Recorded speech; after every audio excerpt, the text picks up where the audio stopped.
Voilà, je sais pas si vous voyez mon Yep. écran. Moi, je vois très bien, ouais. C'est bon. Parfait. Bah, si vous voulez, Xavier. On y va? Ouais, Ok, ben c'est parti. Ben écoutez, bonjour à toutes et à tous. Merci d'avoir rejoint ce webinaire. Bon, on attaque à quelques minutes de retard. Donc, en fait, ce webinaire fait suite on va dire, c'est une session de rattrapage suite à un roadshow que l'on a organisé à différents endroits en France. Alors, certains d'entre vous n'ont pas pu se joindre aux étapes qui ont eu lieu et d'autres étapes ont été annulées. Donc, ça permet finalement de permettre à tous ceux qui n'ont pas pu se joindre à ce roadshow de participer. Donc, l'objectif de ce webinaire, c'est de faire un état des lieux des échanges entre OEM et sous-traitants, euh, avec ou sans la plateforme 3D Experience, faire un état des lieux de ce qui se passe aujourd'hui et ce qui se passera dans le futur. Et tout ça sera donc va être présenté par Philippe Minez, qui fait partie de l'industrie Transportation and Mobility chez Dassault Systèmes. Donc, je laisserai se présenter plus en détail après. Et ensuite, une illustration d'un scénario d'échange de données sera réalisée par Gilles Poirier, consultant chez Keolis. Voilà. Bah, écoute, Philippe, je vais peut-être te laisser la parole. Très bien. Très bien, merci. Oui, donc je suis Philippe Minez, je travaille chez Dassault Systèmes depuis de nombreuses années. Ce qui est important en fait, c'est que je suis dans une entité qui s'appelle l'industrie. On couvre 11 industries chez Dassault Systèmes et donc moi je travaille pour l'automobile. Voilà mon background, juste pour illustrer, j'ai passé une quinzaine d'années chez Mercedes pour le compte de Dassault Systèmes. Et donc depuis 2010, je travaille avec Olivier Sapin, qui est donc le vice-président pour l'industrie automobile chez Dassault Systèmes. Et donc on a mis au point cette présentation pour partager en fait les nouveautés liées aux échanges de données. Donc on travaille avec Valdrive et sur des scénarios d'échange de données entre OEM et fournisseurs et entre différents niveaux de fournisseurs. Donc voilà, c'est le résultat un petit peu de cette étude qu'on voulait partager avec vous. Il y a aussi des gens de Gallia en fait qui ont participé à cette présentation, à l'élaboration de cette présentation.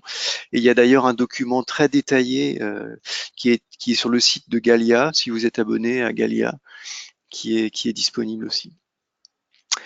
Voilà donc l'agenda en fait, une fois qu'on a dit ça, on a alors je sais pas combien de participants, il y en a 9, c'est ça? On est 9, donc il y a 8 ouais, participants.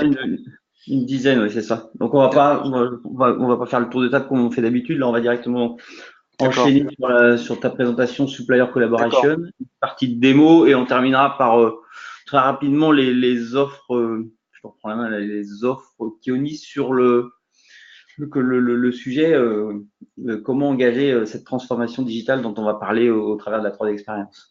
Bon bah très bien. Bah alors allons-y. Je te donne le tempo, Gilles, c'est toi qui as la Ouais, main. c'est ça. D'accord, donc tu peux tourner la page. On va voilà. Donc un peu d'historique. Vous connaissez sûrement Dassault Systèmes. Juste là pour rappeler en fait que depuis quelques années, on accélère un petit peu les acquisitions parce qu'en fait le marché de l'automobile change. On va vers des voitures électriques, vers plus de simulation. Donc voilà, on a fait depuis quelques années de nombreuses acquisitions. On va pas les repasser tout en revue, mais voilà, en fait, Xflow, Exa, CST et puis NoMagic pour faire du model based system engineering. Et puis ce qui est à noter aussi dans le manufacturing, en fait, Quintic, Hortems sont les dernières acquisitions. Il y avait eu Apriso aussi dans ce domaine-là. Voilà. Donc on peut passer à la page suivante. Voilà. Donc en fait pour démarrer, il y a en fait un certain nombre de business drivers et de tendances en fait qui vont influencer Dassault Systèmes dans la fourniture des solutions. D'accord, donc rapidement on les a sous les yeux. Il y en a beaucoup plus que ça, mais ça, ce sont les 4 principaux en fait qui vont driver l'industrie automobile, que ce soit la voiture connectée, la voiture électrique, l'expérience client en fait qui est au centre de bien des produits maintenant. Ensuite, il y a la qualité, la régulation, la pression sur les coûts. Et bien entendu, en fait, la production qui s'en trouve influencée et impactée aussi, puisqu'on produit de plus en plus de véhicules qui sont personnalisés, qui sont customisés. Donc, on est passé d'une production de masse à une production pour le dire en 2 mots, à une production personnalisée. Hein. From mass customization to mass production to mass customization. Page suivante.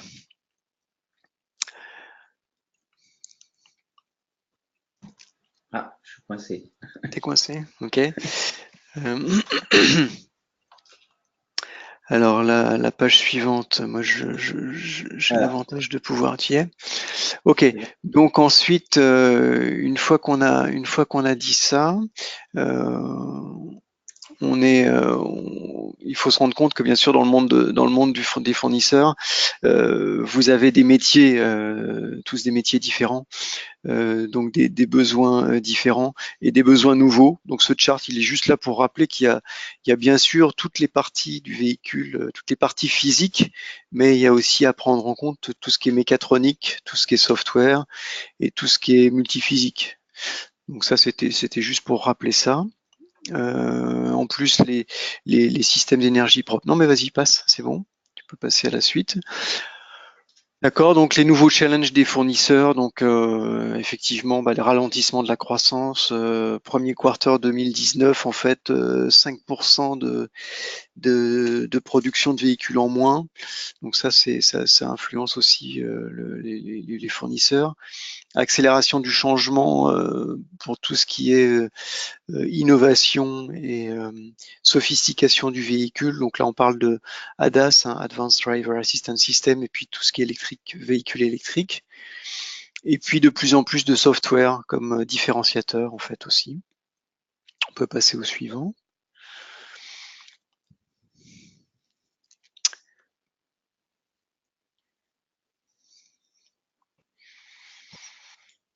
Ah, ça recoince. En fait, c'était sur le suivant, c'est les tendances des marchés en fait qui impactent les business models. En fait, on peut passer rapidement là-dessus. En fait, c'est que il faut dans la tendance nouvelle, tu me dis quand tu arrives à passer au Ça y est, c'est bah, bon. Hein. ok.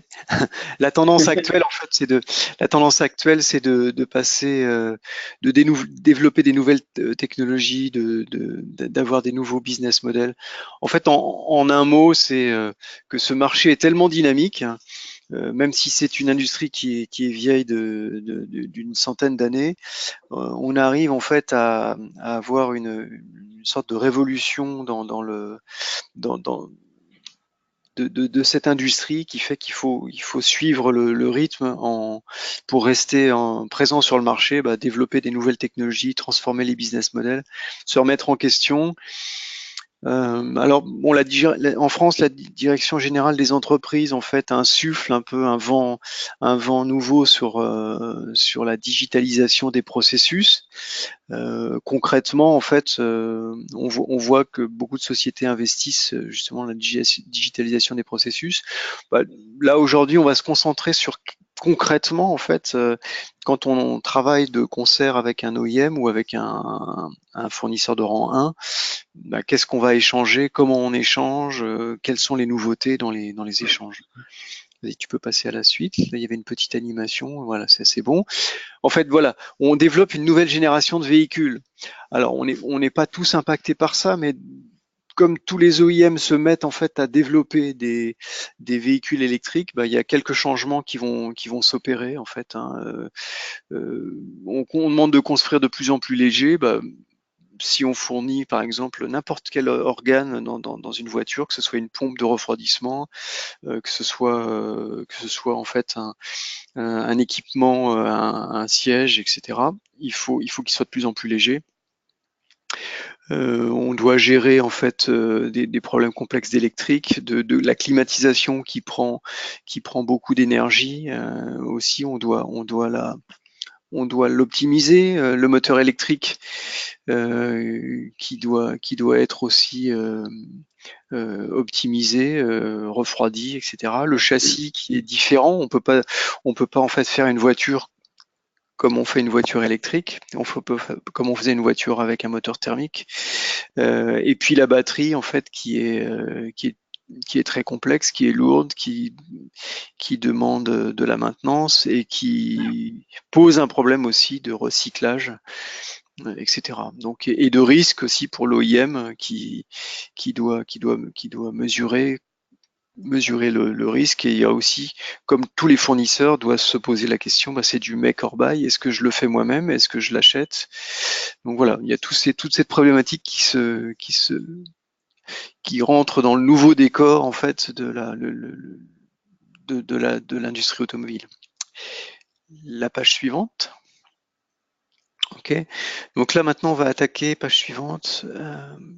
Plus la transformation digitale. Donc en quelques mots en fait, hein, transformation digitale. Pourquoi on insiste sur ces points-là en fait, bah, améliorer l'engagement client parce que quand on a une traçabilité de ce qu'on fait, bah, on est à même d'engager avec un client et d'engager avec un partenaire, d'offrir en fait une traçabilité.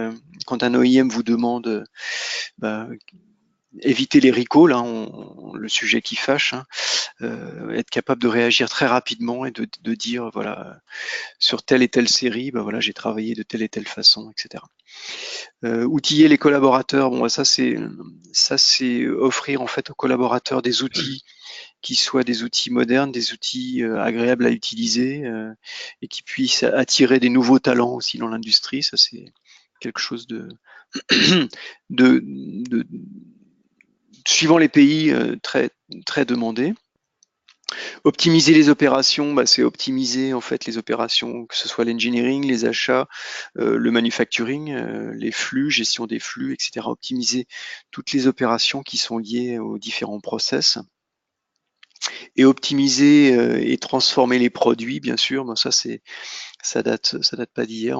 Depuis toujours, on veut optimiser, transformer les produits, mais de plus en plus, en fait, travailler sur des familles de produits, travailler sur des modules, et optimiser, savoir à tout moment quelle est la somme des propriétés intellectuelles, qu'est-ce qu'on a comme objet dans notre société, qu'est-ce qu'on peut réutiliser aujourd'hui pour répondre rapidement à un appel d'offres. C'est ça en fait, optimiser, transformer les produits, savoir exactement ce dont on est possesseur. Voilà, donc voilà. Là ici on décrit très succinctement la globalité en fait du processus d'un fournisseur, du concept jusqu'au lancement sur le marché et puis après la maintenance en fait, hein, en passant par la réponse à l'appel d'offres, le design préliminaire, le prototypage, le pilote, la production et puis ensuite le lancement sur le marché. Donc là, nous, ce qu'on voit, ce qui nous intéresse ici, c'est la couverture de ce processus par une offre de produits d'Assosystèmes qu'on appelle Bit2Win. Et Bit2Win, en fait, va couvrir de l'appel à projet en passant par le classique engineering, simulation, puis manufacturing, d'accord, et avec des process APQP de qualité et de production qui sont plutôt ce qu'on appelle les process PPAP, hein, Production Part Approval Process. Donc voilà. Donc ça, c'est en 2 mots pour dire, pour passer le message. Voilà, on a aujourd'hui dans l'offre de ce système en 2019 en fait une couverture des process qui est assez large. Et quand on parle d'échange de données, en fait, c'est pas simplement au niveau de l'appart, mais aussi au niveau du manufacturing et de Delmia. On peut être amené à échanger des process, à échanger des données qui sont, enfin des données qui sont aussi des données liées à la production. Voilà, page suivante. Ok, donc quelques mots sur la 3D Experience Platform. Vous en avez entendu parler. En fait, on est dans une économie d'expérience. En fait, nous, on a une plateforme qui permet de faire de la collaboration, de la co-création à tous les niveaux de l'entreprise et au-delà de l'entreprise, en fait, avec l'entreprise étendue. Ici, en fait, on a sur cette planche, on illustre le fait qu'on a un environnement on fait le parallèle entre un smartphone en fait et un outil de conception et de fabrication qui peut être matérialisé par une tablette, par un PC. D'accord. Donc aujourd'hui, cette plateforme, elle fait beaucoup de choses, hein. Elle permet de communiquer, de faire des mails, de la conception, de faire de la fabrication. En fait, d'éviter tous les silos, en fait, et de se retrouver sur un lieu virtuel qui est partagé au sein de l'entreprise ou au sein de l'entreprise étendue. C'est la 3D expérience. Voilà, donc là on a une plateforme d'innovation industrielle. Alors on présente sur une tablette, bien sûr, on peut travailler à partir d'une tablette ou même d'un smartphone, mais bien évidemment que quand on est concepteur ou quand on prépare de la production, qu'on est au bureau des méthodes, on travaille sur un PC. Donc cette plateforme, elle marche aussi sur un PC, comme on dit on-premises, avec un réseau de PC ou sur le cloud.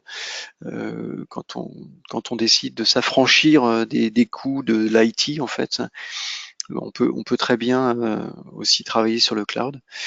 Donc l'environnement va évoluer vers une plateforme où on a coutume de dire que les produits, les projets et la fabrication vont être cette fois-ci harmonisés, concentrés sur une plateforme, une 3D Experience plateforme. Vas-y, tu peux passer à la page suivante. Voilà, donc ici, on a symbolisé en fait la complexité de la connexion entre les différentes communautés, même au sein d'une entreprise en fait, comme on a chacun un métier au sein de l'entreprise, on a tendance aussi à être très spécialisé et à travailler en silo. On le voit en fait à un niveau très simple quand on est dans l'engineering et qu'on travaille de concert avec la production. Donc on voit qu'il y a des passerelles qui sont mises en place, mais des fois c'est pas évident de communiquer. Donc aujourd'hui, il y a plusieurs médias pour communiquer. Il y a le téléphone, il y a le mail, il y a le courrier physique, il y a des tableaux Excel, il y a plein de choses comme ça qui font que on arrive quand même à communiquer, on va y arriver. Et quand on passe à la page suivante, en fait, on voit aussi que grâce à cette plateforme, on peut communiquer beaucoup plus facilement et envoyer de l'information, chercher de l'information, trouver de l'information grâce à cette plateforme et avec les différentes communautés, la communauté des clients, la communauté des fournisseurs, la communauté des acheteurs et des gens qui vont faire des devis, par exemple, et puis la communauté technique à tous les niveaux. Donc en fait, ici, c'est éviter d'avoir des silos et et participer en fait à la continuité numérique en fait. Optimiser la performance de l'entreprise, optimiser et augmenter l'agilité en fait de l'entreprise entre les différents services. Et puis être capable d'utiliser pas seulement une plateforme avec par exemple on parle de CATIA V6 ou Delmia V6, mais aussi embarquer en fait d'autres assets qui sont pas dans le monde de Dassault Systèmes, mais travailler avec d'autres CAD systèmes par exemple. ou travailler aussi avec CATIA V5, puisque la plateforme est capable de travailler de façon très transparente avec des versions de CATIA qui sont des versions de CATIA V5. C'est notamment le cas, par exemple, chez Toyota, où chez Toyota, en fait, ils ont voulu garder CATIA V5, mais utiliser la richesse de cette plateforme pour pouvoir communiquer en interne et avoir la richesse de cette plateforme de co-création, de collaboration. Voilà, une fois qu'on a connecté toutes ces communautés, donc on voit les différentes valeurs au niveau des différentes ce qu'on voit complètement à gauche, donc c'est toutes les différentes industries qu'on va pouvoir adresser. Donc ça, c'est au niveau de l'industrie. Ensuite, on voit les différents niveaux au niveau de l'entreprise, dans une entreprise, au niveau de l'organisation et au niveau de l'utilisateur final, en fait, utiliser les outils, les applications de cette expérience, de cette 3D expérience plateforme. Voilà. Et puis au milieu du chart, donc on voit un petit peu la dichotomie ou comment on va décliner nous cette valeur en fait. Donc on va avoir tout en haut en fait la solution globale par exemple qu'on va choisir. Je vous ai parlé de Bit2Win par exemple, c'est un exemple de solution. On va pouvoir choisir après, suivant le rôle. Donc là, on est au milieu de ce chart là, dans différents rôles. En fonction des rôles qu'on va avoir, eh bien, on va attribuer certaines applications qu'on va pouvoir utiliser. Et puis ensuite, une fois qu'on a des différents rôles, on aura dans une organisation, on va avoir plus précisément l'utilisateur qui va choisir soit de faire du 3D, soit de faire de la gestion de projet, soit de faire de la simulation, soit d'aller chercher des informations. Donc c'est le dernier bloc en bas, User 3D Experience Tools. Donc voilà, en quelques mots, la présentation de la richesse de cette plateforme qui embarque beaucoup de fonctionnalités en fait. On pourrait y revenir. Et c'est grâce à cette plateforme qu'on va pouvoir échanger aujourd'hui des données et faire passer des données à un flux de communication beaucoup plus facilement. Alors quelques mots sur des témoignages clients. On va passer rapidement là-dessus, mais on est assez fiers de travailler avec Audi sur du système, sur PSA en fait qui travaille aussi avec Opel et qui a passé tous les ingénieurs d'Opel en fait sur la plateforme. On a l'exemple de Renault en fait qui travaille sur la plateforme mais qui aussi dans son laboratoire d'innovation utilise la plateforme sur le cloud et donc avec les derniers niveaux d'innovation que nous on fournit. Ensuite, on a Toyota, je vous en ai parlé, en fait, qui travaille sur cette plateforme, mais qui a gardé pour l'instant le dernier niveau de CATIA V5 qu'ils utilisent. Donc c'est pour montrer en fait qu'on peut très bien utiliser cette plateforme avec CATIA V5. Bon Tesla en fait qui est un peu le fleuron des véhicules électriques. Au premier trimestre de 2019 en fait dans le segment des premiums, c'est Tesla en fait qui est devant Mercedes, BMW, Audi. Donc un grand succès. Donc ils utilisent nos solutions, ils utilisent la plateforme aussi bien CATIA que Delmia et Simulia. Et puis Jaguar Land Rover aussi qui utilise cette plateforme niveau 17X et vous avez peut-être reçu des recommandations d'utilisation d'ailleurs de certains packaging pour travailler avec Jaguar Land Rover.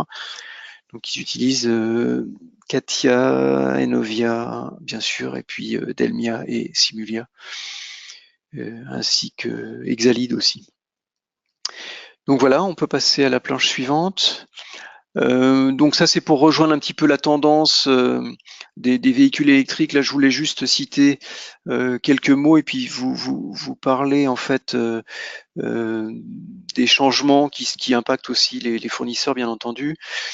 Donc PSA qui annonce, et ça a été annoncé dans la presse, des véhicules électriques et hybrides avec des temps de développement qui sont 2 fois plus courts, des appels d'offres qui sont de plus en plus fréquents pour des véhicules électriques, l'Advanced Driver Assistance System en fait qui se démocratise, donc il y a de plus en plus dans les véhicules, et puis donc la nécessité de créer des équipements de plus en plus légers. Donc là, en fait, en illustration, vous avez à gauche en fait un support moteur électrique qui est fait avec les dernières versions du logiciel CATIA, en fait, qui optimise les formes en fonction de ce qu'on veut, de comment on veut produire ce support moteur, que ce soit du 3D print, du casting ou du forging. Ensuite, les différentes l'habitacle de conduite, et ça, on s'adresse plutôt à des gens qui font de l'intérieur, qui est de plus en plus sophistiqué et de plus en plus épuré. On parle de siège du futur chez Faurecia par exemple. Et puis le châssis qu'on appelle le kart en fait, d'une navette ou d'un véhicule autonome, d'un véhicule électrique. Voilà. C'est tout ça pour illustrer un petit peu cette nouvelle tendance. Page suivante. Bon, alors là, très rapidement, on va pas les énumérer, mais on est assez content de voir que cette plateforme et ces nouveaux outils sont adoptés par des startups qui font des véhicules électriques, pas seulement aux US, mais aussi en France, en Europe, puis aussi bien entendu en Chine. Donc voilà, on peut passer assez vite là-dessus. Voilà, donc on va rentrer dans le vif du sujet. Comment on échange avec les OEM? Comment on échange avec les OEM? Des OEM qui sont sur un niveau hétérogène et qui obligent les fournisseurs en fait à être un peu agiles, un peu habiles pour échanger des données. Donc là en fait on mentionne Tesla, PSA, Renault, Jaguar Land Rover, Volkswagen, Ford, Toyota, qui sont des gens avec qui vous travaillez sûrement de façon directe ou indirecte, qui ont des niveaux complètement hétérogènes. Et donc, ce qu'on voit en fait mentionné côté fournisseur, c'est qu'on doit fournir des données dans un format qui est demandé par le donneur d'ordre, et bien entendu, on protège sa propriété intellectuelle. D'accord. Et tout en bas, en fait, ce qu'on voit, c'est qu'on a travaillé avec Valdrive. Valdrive, en fait, c'est Value Driven, en fait, dans lequel on retrouve PSA, on retrouve Renault, Valeo, Faurecia, et puis aussi Gallia, qui a, comme je vous le disais tout à l'heure, a créé de concert avec Dassault Systèmes, en fait, un document, une best practice, hein, la meilleure méthodologie pour échanger des données. Donc on retrouve ça sur le site de Gallia. Vas-y, tu peux passer à la page suivante. Donc en fait, on a deux formes, enfin deux familles en fait de fournisseurs, des gens qui ont dit qu'ils sont libres, donc ils échangent un petit peu ce qu'ils veulent comme données. Sur n'importe quel niveau en fait, puisqu'ils vont fournir par exemple un appel d'offres, ils vont fournir du tooling, de l'engineering, et puis il y a des gens qui sont contraints dans le sens où ils travaillent en étroite collaboration avec un donneur d'ordre. Et donc de ce fait, ils vont devoir fournir des données qui soient plutôt avec toute la richesse du contenu. D'accord, on a coutume de dire en fait qu'il y a deux termes. Il y a quand on fournit des données as result, c'est-à-dire qu'on va fournir juste une enveloppe volumique, et quand on fournit as spec, en fait avec toutes les spécifications. Donc dans notre jargon, en fait, on essaye de s'élever un petit peu par rapport à ce jargon technique, mais on a deux grandes familles, et puis on va détailler ça en fait dans le chart suivant. Donc un peu de définition pour qu'on sache de quoi on parle, hein, mais les formats d'échange, donc il y a trois grandes familles de formats utilisés dans le cadre des échanges de données 3D. Premièrement, le format natif. Donc purement d'un point de vue définition pédagogique, hein, le format natif, c'est le format de fichier interne qui est dédié à un logiciel. Donc le format natif contient la représentation originale et complète d'un composant. Donc hein, on est en CATIA natif, une donnée d'une release donnée, d'un service pack donné, etc., d'un hotfix donné. Le format neutre, les formats neutres, numéro 2, format neutre, les formats neutres ont pour principale caractéristique d'être indépendants de tous les formats natifs. D'accord. Donc c'est là qu'on retrouvera les formats neutres type STEP par exemple. Et on dit les formats allégés, qui sont des formats qui résultent d'une opération de simplification du modèle natif de référence. Donc communément, les formats allégés, en fait, on les utilise aussi en interne. Un fournisseur de logiciel, il va utiliser un format allégé pour faire de la visualisation de la maquette numérique, par exemple. Voilà. Donc une fois qu'on a posé ce décor, on regarde les échanges entre tiers au format neutre. Les formats neutres, en fait, donc on va parler de format 3D XML, de format STEP, de format IGES, de format JT, par exemple. Donc on regarde un petit peu la synthèse sur les capacités des catégories de formats. Donc on voit au milieu la 4part, hein, qui n'est pas un format neutre bien sûr, mais on regarde un petit peu, on compare par rapport à une 4part, un 3D XML, le format STEP, le format IGES et le format JT. Alors avec un certain nombre d'annotations, vous verrez, hein, puisque cette présentation vous sera donnée, un certain nombre de restrictions peut-être qu'on voit sur le format STEP, sur le format JT, certaines mises au point. Mais on voit que le 3D XML par rapport à une 4part, on arrive à avoir à peu près quasiment la même chose. Si ce n'est que le 3D XML par exemple offre une représentation 3D facettisée, c'est possible, d'accord. Donc je m'étends pas là-dessus, là ça démontre en fait que le 3D XML et 4part, c'est là où on veut en venir en fait, offre à peu près la même richesse, hein, d'accord. Donc on passe à la version, voilà. Quels sont les formats éligibles, hein? Donc là on se met un petit peu dans l'arbitre un petit peu de tout ça en fait, c'est Valdrive et c'est Gallia en fait qui écrit là et qui dit voilà quels sont les formats éligibles après avoir mené toutes ces études pour les échanges dans la filière automobile. Donc le format 3D XML et le format d'échange de CATIA 3D Experience. D'accord. Donc c'est du format natif avec un contenu exact ou bien allégé. D'accord. Et dans le monde de la 3D Experience, le format 3D XML permet d'échanger des données qui sont issues soit de CATIA, soit de Delmia, soit de Simulia ou d'autres brands de Dassault Systèmes. Mais principalement, on va se concentrer sur CATIA, Delmia, Simulia. Un fichier 3D XML peut être de 3 niveaux de contenu. D'accord. Donc le premier niveau de contenu, c'est le niveau authoring. Donc là, on retrouve le format natif. Il contient toutes les informations d'origine avec les spécifications et il pourra être importé uniquement sur un niveau de CATIA 3D Experience égal ou supérieur à celui sur lequel il a été généré. Donc là, ça donne un premier niveau d'indication sur le niveau d'échange, le niveau de CATIA ou 3D Experience d'échange, d'accord, égal ou supérieur. Ensuite, quand on dit le 3D, le fichier 3D XML, il est sur un niveau de contenu, le numéro 2, c'est la compatibilité. Donc un 3D XML peut intégrer la structure d'assemblage avec des positions, d'accord, donc de géométrie exacte de chaque représentation 3D. Il pourra être importé sur des niveaux ciblés inférieurs. Donc là, on est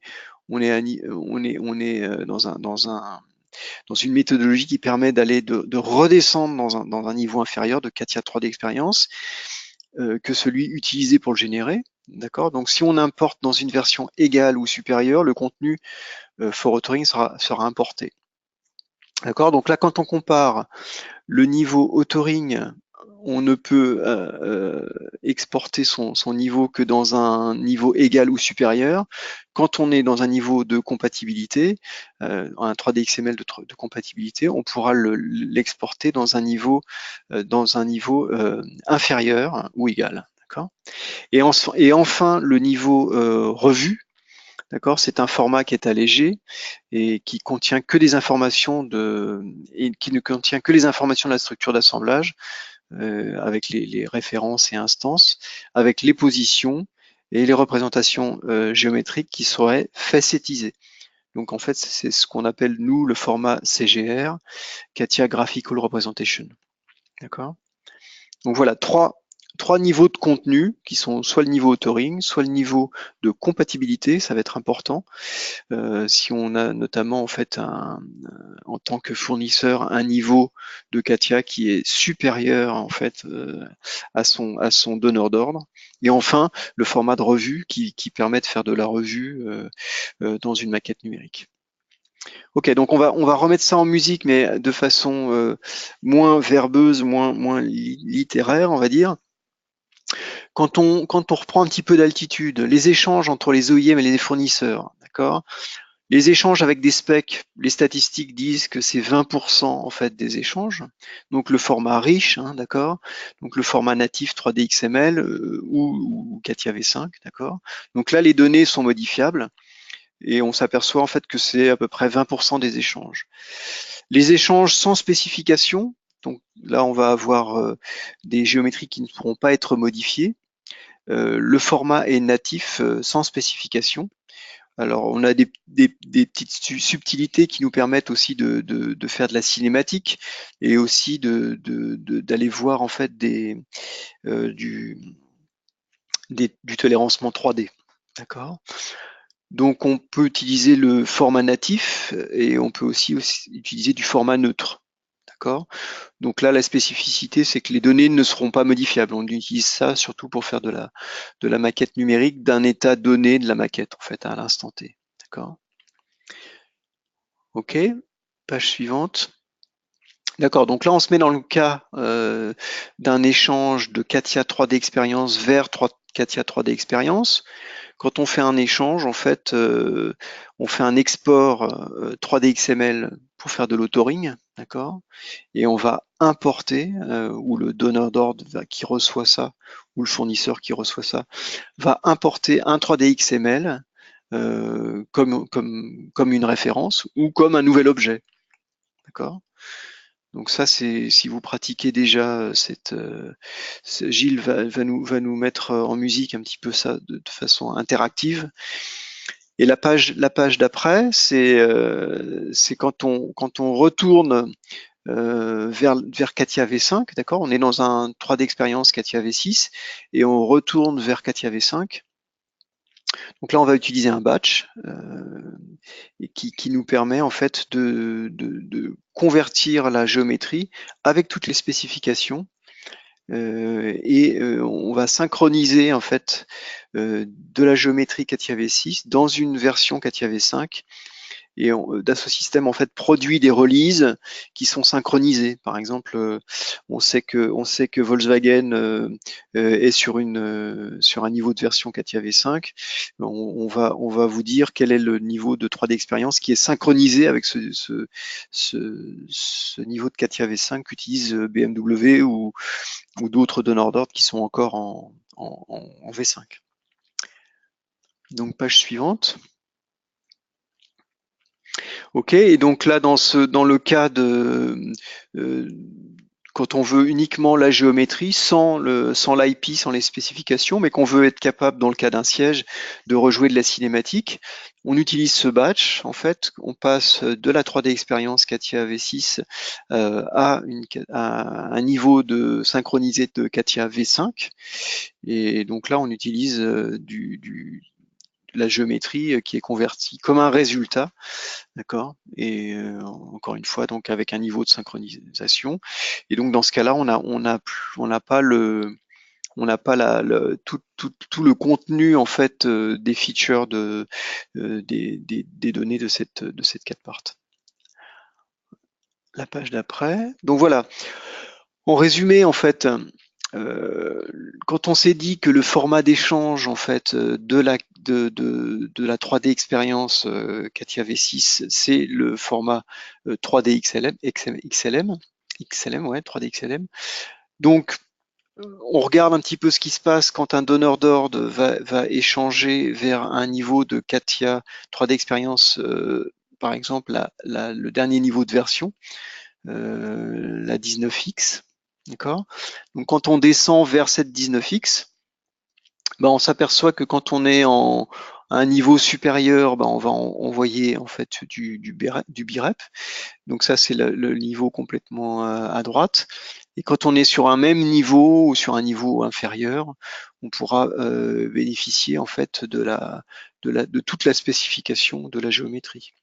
Et à gauche, en fait, vous voyez cette couche orange qu'on a nommée Power Buy. Power Buy, en fait, c'est ce qu'utilise par exemple Toyota et d'autres suppliers. Mais quand on est un supplier et qu'on a Power Buy et qu'on travaille sur la 3D expérience, eh ben on peut accueillir en fait des niveaux de CATIA V5 qui sont là illustrés par de la 15X, donc V5-6, 15, 16, avec des niveaux de SP différents. Voilà, donc dans l'autre sens, quand un fournisseur doit livrer en fait son travail en fait, sa géométrie, donc à nouveau le fournisseur est sur un niveau de 19X, il envoie en fait grâce à 3D XML vers des niveaux qui sont différents. Donc quand on envoie vers des niveaux inférieurs, ben on retrouve le niveau BIREP en fait. Quand on est sur le même niveau égal, ben on peut envoyer des niveaux avec toutes les spécifications, ou un niveau supérieur, ben toutes les spécifications aussi. D'accord? Donc cette nouvelle fonctionnalité 3D XML Compatibility Mode, d'accord? Donc ça permet de se synchroniser beaucoup plus facilement et d'obtenir des niveaux de géométrie plus riches dans certains cas. Voilà, donc Gilles va prendre la main pour faire une démo. Donc en résumé, en fait, on a balayé un petit peu, on a passé un petit peu de temps sur les challenges et puis sur les différentes façons d'échanger en fait des données en fait. Et encore une fois, si vous voulez plus de détails, allez sur le site de Galia, faire un download de cette méthodologie, de cette best practice pour échanger des données entre fournisseurs ou entre fournisseurs et donneurs d'ordre.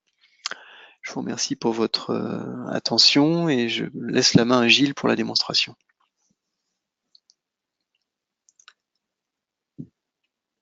Ok. Donc le but, ça va être d'illustrer concrètement sur base de deux scénarios dont Philippe a parlé tout à l'heure, les échanges sur un scénario entre un donneur d'ordre et un supplier. Peut-être juste très rapidement, pour ceux qui n'ont jamais vu la 3D expérience, parce que j'imagine que certains d'entre vous ont CATIA V5, d'autres Enovia, donc sur des versions plus anciennes, d'autres peut-être la 3D expérience. Là, une petite vue rapide de l'environnement. Donc je suis en Wi-Fi sur le web, juste avant en une minute, très rapidement, c'est juste pour vous donner une petite overview de l'environnement utilisateur sur la 3D expérience avant d'initier les deux scénarios dont je vais parler juste après. Donc je vais me connecter sur la 3D expérience. Donc là, je suis sur une version, donc je suis sur le cloud, sur une version qui doit être la 19X. Donc ça vous montre l'environnement un petit peu utilisateur où je vais travailler au travers de dashboards. Le but de dashboard, c'est de proposer à l'utilisateur en fonction de son rôle. Donc là, je suis project manager, mon exemple. J'ai un certain nombre d'onglets qui vont me permettre d'avoir les informations qui vont m'intéresser par rapport à mon travail de tous les jours. Donc, je suis chef de projet, j'ai un ensemble de projets ici qu'on voit avec l'état d'avancement. J'ai l'environnement client sur lequel je dois travailler. Donc, c'est un environnement purement 3D, hein, complètement 3D, avec la possibilité de faire des mesures, annotations, sections. Et puis, j'ai le Gantt, dans cet exemple-là. J'ai la possibilité d'avoir le Gantt de mon projet qui me permet de suivre les différentes tâches et d'accéder à cet environnement de projet. Et de cet environnement dashboard, je peux accéder directement au projet en question en cliquant juste sur le projet, où là, je vais avoir l'ensemble des informations liées à un projet. Donc, dans cet exemple, le projet APQP siège auto qui est en cours, un statut de dashboard sur la vue planning, le statut de l'avancement d'un projet master sur la vue planning, le nombre de jours en retard, les jalons, les tâches en retard, les livrables en retard, etc. jusqu'au Gantt. Et un statut entreprise qui me permet d'avoir éventuellement les aspects budget, la grille de risque. Tous ces tableaux étant dynamiques, étant liés aux données qui sont intégrées dans ce projet. La vue projet et la vue bénéfice, et ensuite d'accéder, vous voyez ici, au planning, par exemple, du projet. Donc, on a différentes vues liées au planning. La vue utilisateur, chef de projet, la plus globale étant cette vue phase gate, dans laquelle je vais retrouver les différentes phases, l'état d'avancement de mon projet, et puis pour chaque gate, les informations, les réunions, les décisions, les checklists et les livrables, et un accès direct pour les livrables aux documents qui sont intégrés dans le projet, dans les dossiers du projet. Donc là, dans cet exemple-là, j'ai un document, un cahier des charges, et puis les spécifications, les exigences associées au projet. Et toutes les informations dans cet exemple-là, qui sont les rétextes du projet, donc les évaluations, les risques du projet qui sont remontés dans les dashboards qu'on a vus précédemment. Donc ça, c'était juste pour les personnes qui n'ont pas vu cette interface, de pouvoir voir l'utilisateur se connecte, il a un dashboard très métier en fonction de son rôle dans l'entreprise, et du dashboard, il a accès à toutes les informations qui vont l'intéresser par rapport à ses actions, à ses tâches de tous les jours. Si maintenant on en vient au scénario, dont je voulais parler, donc le but va être d'illustrer ce qui a été présenté par Philippe précédemment par deux scénarios. Le premier, je suis supplier, j'ai un environnement 19x, donc 3 d'expérience. Je suis supplier, j'ai la 3 d'expérience, je travaille en 19x, donc en CATIA 3 d'expérience, et je vais devoir échanger, récupérer un environnement de mon donneur d'ordre, travailler sur cet environnement et échanger mes données avec mon donneur d'ordre qui, lui, est en 18x, donc une version inférieure. Donc, ça va être le premier scénario. Le deuxième scénario, ça va être plus, je suis toujours le même supplier sur une autre business unit. Je travaille aussi en CATIA 3 d'expérience 19x et je vais échanger avec mon donneur d'ordre qui, lui, a du CATIA V5 sans 3 d'expérience, sans PDM, sans PLM. Donc, voilà, je vais illustrer un petit peu les deux scénarios dont on a parlé précédemment. Donc, le premier,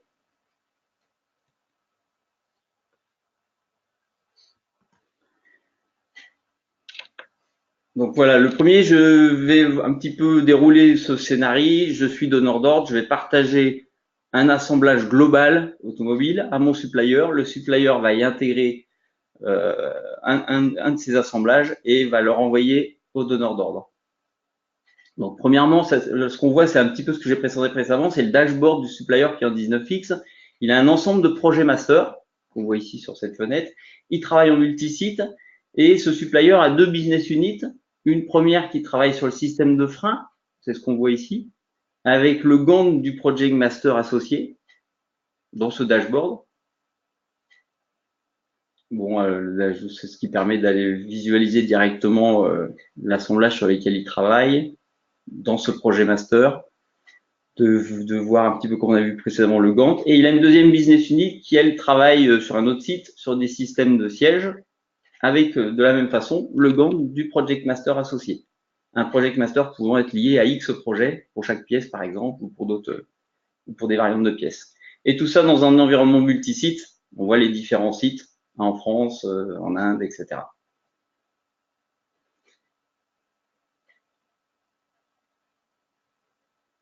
Et puis côté supplier, donc là je suis sur une 18x, précédemment sur le côté donneur d'ordre, pardon, de 18x, un dashboard différent avec les tâches, l'assemblage en question et la product structure en bas à gauche qui me permet d'avoir une vue de ma structure produit. Et cette product structure, je vais pouvoir l'ouvrir dans CATIA. Donc là, on est sur un CATIA 3 d'expérience 18x.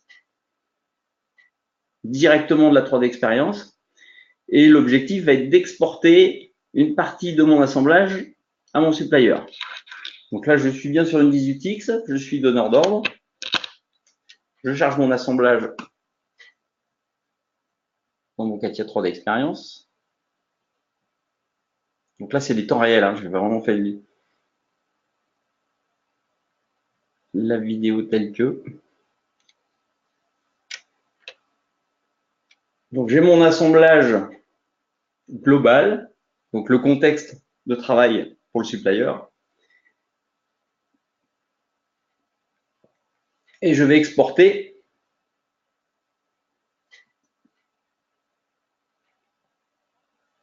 ce contexte d'assemblage avec la possibilité d'exclure, donc en 3D XML with authoring, comme on a vu précédemment, comme l'a présenté précédemment Philippe, avec la possibilité de pouvoir exclure un certain nombre de choses parce que je ne veux pas tout envoyer à mon sous-traitant, mais juste ce qui va l'intéresser, c'est-à-dire le contexte sur lequel il va pouvoir faire le design du système de freinage dans cet exemple. Donc j'exclus les parties qui m'intéressent pas, qui ne l'intéressent pas, et je génère donc ce 3D XML.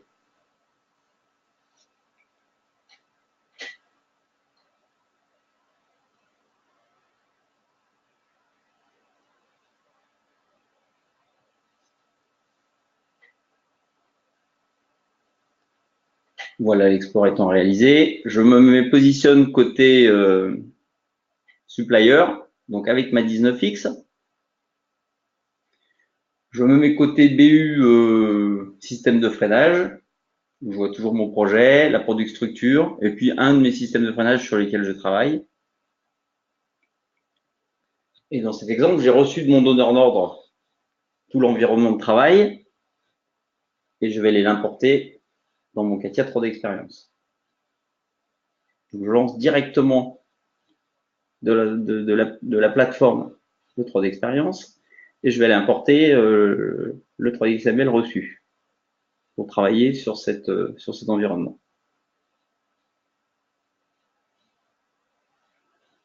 Donc ici, on va travailler avec l'import. Je vais rechercher mon 3D XML.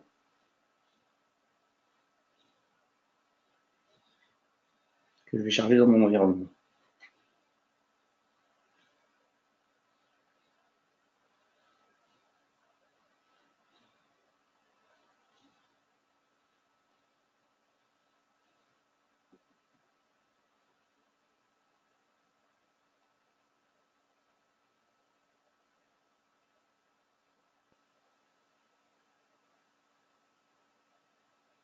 Voilà, j'ai l'environnement de mon donneur d'ordre qui est rapatrié. Et je vais y intégrer mon système de freinage sur lequel je travaille.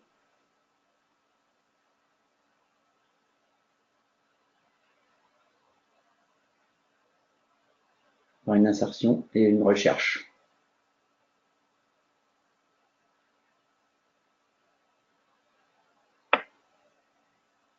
Donc je fais une recherche que je vais pouvoir, donc c'est l'outil de recherche de la 3D Experience avec le 6WTAG, sur lequel je vais pouvoir filtrer et rechercher exactement en fonction des attributs du système de freinage qui m'intéresse par rapport à mon catalogue. Donc, je vais prendre ce système de freinage précis avec du 3D Master que je vais intégrer directement dans l'environnement importé de mon client. Le petit plus sur cet exemple-là, c'est de pouvoir voir que je travaille en 3D Master, donc avec les tolérancements, et que je vais pouvoir publier toutes ces données à mon donneur d'ordre. Donc, bien sûr, je peux faire une modification, puisque là, je suis sur mon produit, le sauvegarder et l'exporter à mon donneur d'ordre.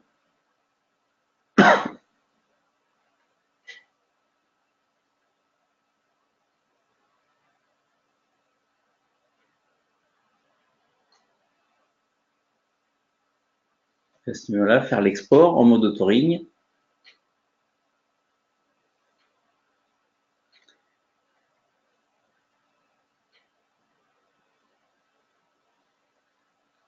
En CATIA file, mais en 3D XML. avec la notion de compatibility mode, ce qui va permettre à mon donneur d'ordre sur des versions inférieures de pouvoir récupérer son problème via ce qu'on a dit tout à l'heure sur les possibilités du 3D XML, directement ce disque de freinage dans son environnement.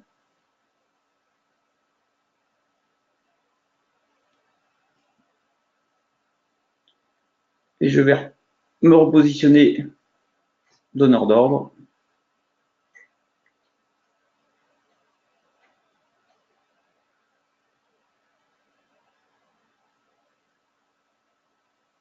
Ouvrir mon CATIA 3D Experience, cette fois-ci 18X.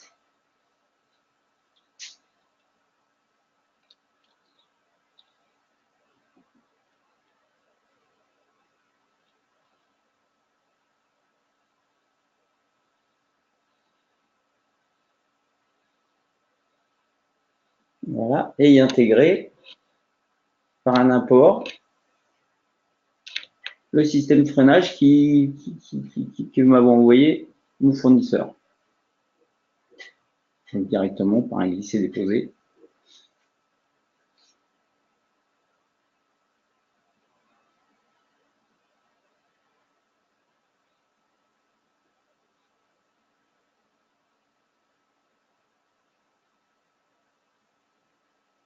D'une fenêtre à l'autre. Voilà. Sur ce système de freinage que j'ai pu récupérer et intégrer dans mon assemblage,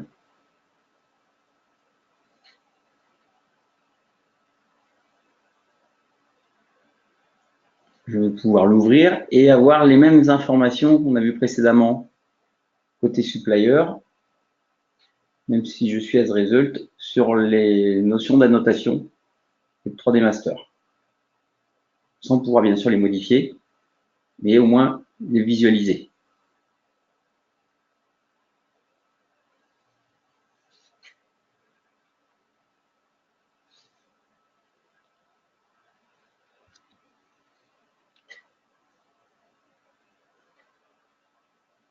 Je peux aussi, via un rôle spécifique, sur le global, faire de la design review. Donc ça, c'est un app spécifique, un rôle, qui est le rôle de design review, qui va me permettre de faire des snapshots, de faire quelque chose de plus poussé que dans le viewer, des sections, et de la revue complète de ma maquette numérique globale.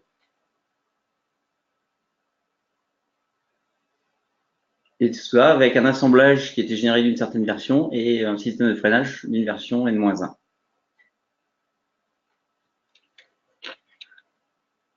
Donc ça, c'est vraiment pour illustrer le rôle design reviewer. Et valider donc mon assemblage hors de la partie CATIA 3D Experience.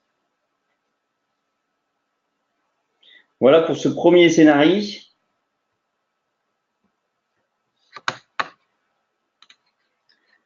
Le deuxième va être, comme je l'ai dit précédemment, sur le même supplier, travaillant en 19X, sur la BU siège, exporter mon environnement, le siège que j'ai pu réaliser vers un donneur d'ordre qui, lui, est full CATIA V5.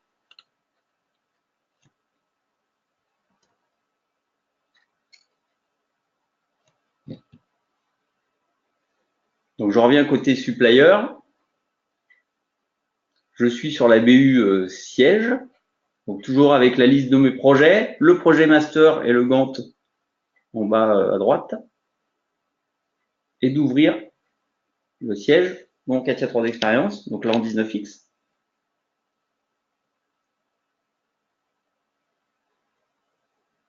À travers du web.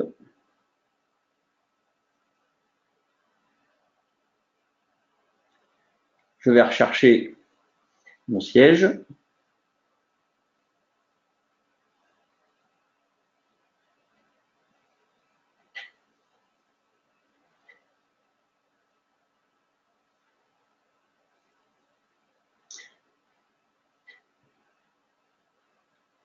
L'éditer. Et sur ce siège, on va voir qu'on a un certain nombre d'informations.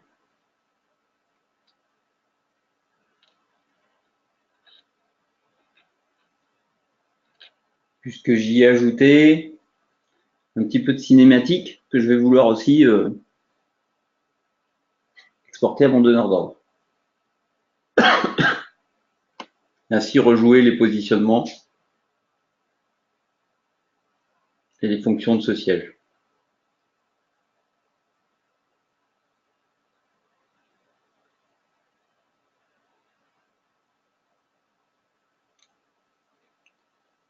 Donc je vais exporter à mon donneur d'ordre le siège, là, non pas en Katia, en mode Katia, avec un même pictable, c'est-à-dire possibilité au donneur d'ordre de récupérer les propriétés et pour telle et telle version de Katia V5.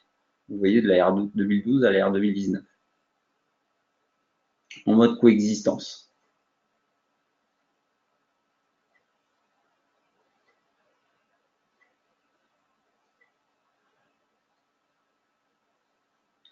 Je réalise donc mon export.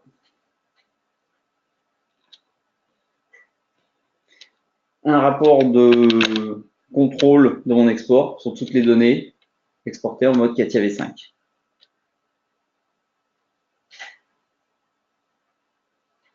Et côté donneur d'ordre, je reçois ces données, je vais les ouvrir dans mon Katia, donc dans mon exemple V5.6 R 2018.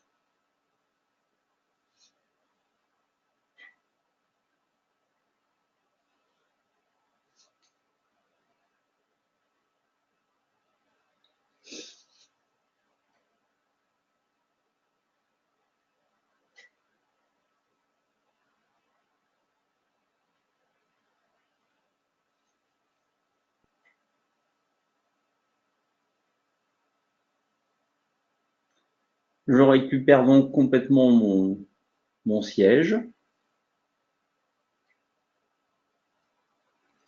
Et bien sûr, si j'ai la possibilité et le module cinématique correspondant au V5, de pouvoir rejouer de la même façon la cinématique sur mon siège.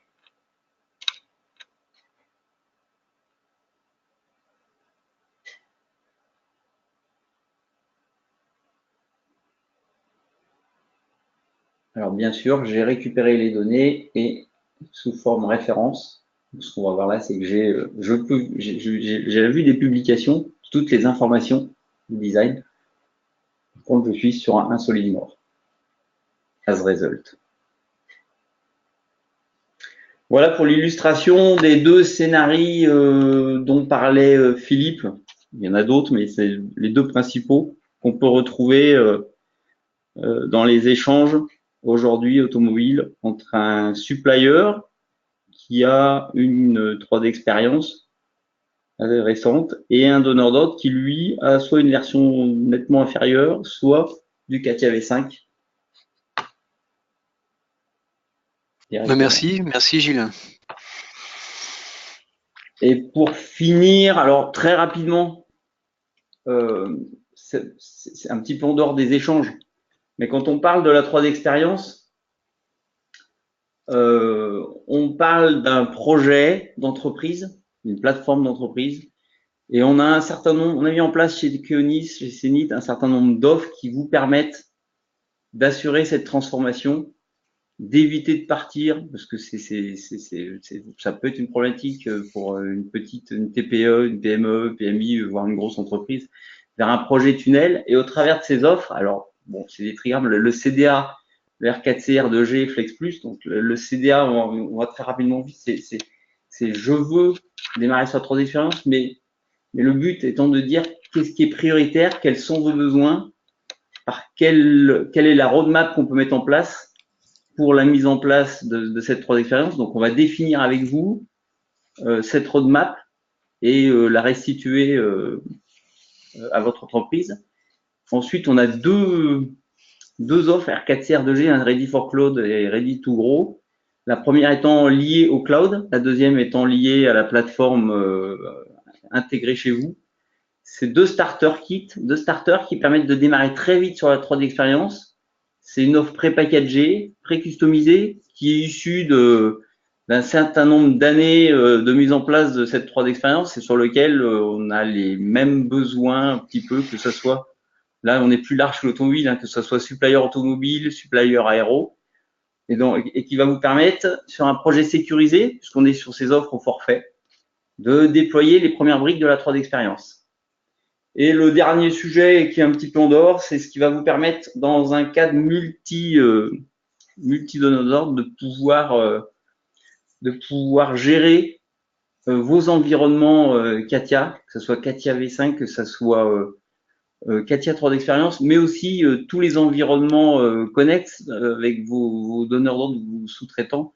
Parce qu'on sait, bon, Philippe en a parlé, mais on parle d'autoring. Je n'ai montré que de l'aspect autoring, que ça peut être du CATIA V5, du CATIA 3D Experience, mais on a aussi la partie SolidWorks. On peut avoir du NX dans l'automobile, donc du Siemens, de pouvoir gérer tous ces environnements-là sur avec un seul outil d'administration de ces environnements. Donc de faciliter un petit peu la gestion de ces différents environnements liés à la 3D expérience, bien sûr. Donc le CDA, c'est un cadrage, c'est une étude très en amont du projet en lui-même de déploiement, mais qui va permettre rapidement d'avoir une feuille de route à présenter à la direction et comme on en parlait tout à l'heure, les différents rôles et les différentes applications de la 3D expérience, de pouvoir y mettre des priorités au travers de cette étude, de cette feuille de route et de valoriser la mise en place de cette 3D expérience avec une cartographie et une roadmap précise et des gains. Les deux autres offres, comme je l'ai dit, la première étant sur le cloud. On a de plus en plus de PME, PMI, TPE qui souhaitent mettre en place et s'affranchir cette plateforme et s'affranchir de tout l'aspect IT pur. Et toute la présentation que j'ai fait précédemment en live, j'étais sur le cloud. Donc moi en local sur mon CATIA, avec accès sur le cloud à la plateforme, aussi bien pour la vue projet, pour la vue dashboard. Donc ça c'est la première offre. Et la deuxième étant un petit peu similaire mais sur on-premise, dans lequel c'est la première brique en fait, c'est un starter, comme on l'appelle un starter SMB, dans lequel on va, vous voyez le périmètre en haut à gauche, gérer les données XCAD. Donc ça peut être aujourd'hui, ça peut être du CATIA V5, ça peut être du Siemens, si je parle plus automobile, ou ça peut être du ProI, de gérer tout ce qui est aspect workflow, tâches. Donc là, je parle pas de tâches projet, mais de tâches liées à des processus de revue, de validation. Tout ce qui est gestion de problèmes, d'issues, gestion des rôles et des accès, bien sûr, ça c'est la base, c'est le piano, l'organisation. Et puis tout process de revue d'approbation. Et tout ça dans un environnement préconfiguré sur lequel on va travailler avec vous sur une petite partie de la configuration qui sont en général les codifications, etc. Et tout ça étant basé sur la 3D expérience. Donc c'est la brique qui permet d'aller très vite. On est sur un planning de moins de 3 mois et d'ensuite pouvoir ajouter les autres briques si besoin, comme par exemple la gestion de projet que j'ai montré au tout début, ou d'autres briques, la gestion des exigences, tout ce qui peut vous intéresser sur le périmètre par rapport à votre métier et à vos clients. Et le dernier étant la partie Cenit Plus, c'est l'outil d'administration des environnements, comme j'en ai parlé. On va pouvoir gérer, on le voit ici, hein, tous les environnements de vos donneurs d'ordre associés à la 3D expérience, ou non. Voilà pour terminer cette présentation. On a vu donc avec Philippe l'état de l'art un petit peu de où est-ce qu'on en est côté des grands donneurs d'ordre automobiles. Quels sont les principes d'échange et l'état de l'art aujourd'hui, sachant que ça va évoluer encore, puisqu'il en a parlé, mais Valdrive, etc., il y a du travail qui est régulier avec les donneurs d'ordre sur ces sujets-là. Et puis, j'ai essayé d'illustrer rapidement, j'espère que c'est plus parlant pour vous, ces notions d'échange. Alors, je ne sais pas si on a le temps de passer si vous avez des questions, est-ce que je peux… Ouais, je crois qu'on va peut-être faire une petite session, il reste une dizaine de minutes. Je ne sais pas si je peux donner la main.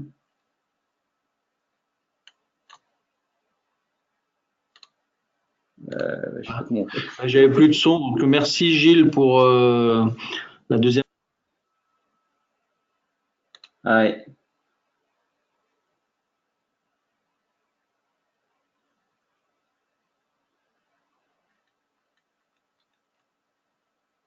Bah là, on t'entend plus, Xavier. Peut-être que. Ouais, on n'entend plus rien là. Ah, non, parce que j'avais plus de son, c'est pour ça. Ok. Ah, d'accord. Ah, je crois Donc, merci Gilles pour la partie démonstration. Et puis, bon, je l'ai pas fait au début. Merci beaucoup Philippe Minès, donc de Dassault Systèmes, de nous avoir accompagnés et dans la préparation et dans les différentes étapes du roadshow, ainsi que sur ce webinaire. Et on va profiter des quelques minutes qui nous restent si parmi les participants, que je remercie encore, certains ont des questions. Alors, Parce que ce que je disais, Xavier, c'est on peut très bien imaginer aussi que les questions soient capitalisées. Vous pouvez envoyer vos questions et puis Ouais, on peut faire ça. moi je me charge de répondre si on est un petit peu short en temps là. ouais, ok, comme vous voulez. On peut faire ça aussi, envoyer vos questions et moi je m'engage à vous répondre sur les différents points. Vous envoyez soit Marie, soit Xavier Renard, soit moi-même Gilles Poirier. Peut-être c'est plus simple à Xavier, mais peut-être que tout le monde n'a pas ton mail. Donc ça peut être à Marie Boyer chez Kionis qui vous a envoyé l'invitation. Et à ce moment-là, on pourra y répondre au cas par cas au travers de Philippe. Ouais, c'est peut-être aussi simple. Alors, ceux qui ont mon email, vous me les envoyez à moi, Xavier Renard. Sinon, Marie Boyer, marie.boyer, B-O-Y-E-R, @keonis.com, K-O-N-Y-S.com. Mais si vous avez une question maintenant, allez-y, n'hésitez pas, on a peut-être encore quelques minutes. Ouais.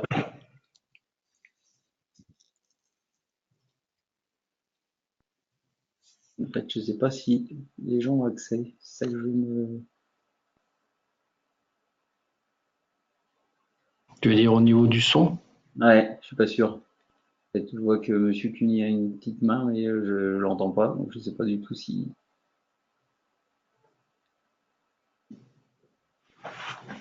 Voilà.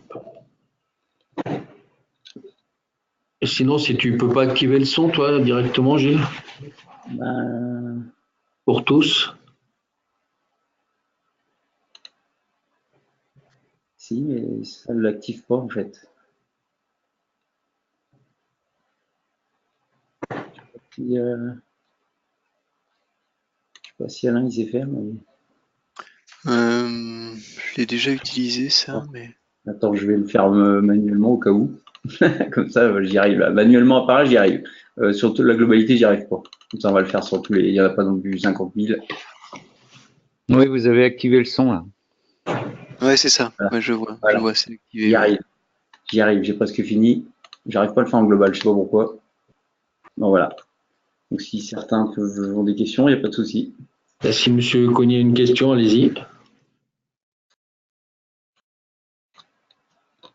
Non.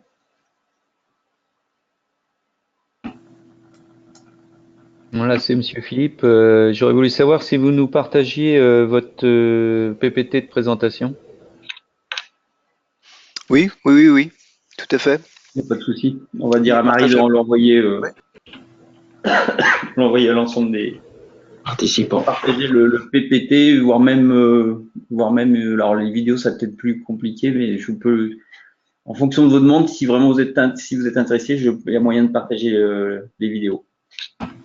Mais déjà, le PPT sera déjà intéressant. Ok, pas de souci.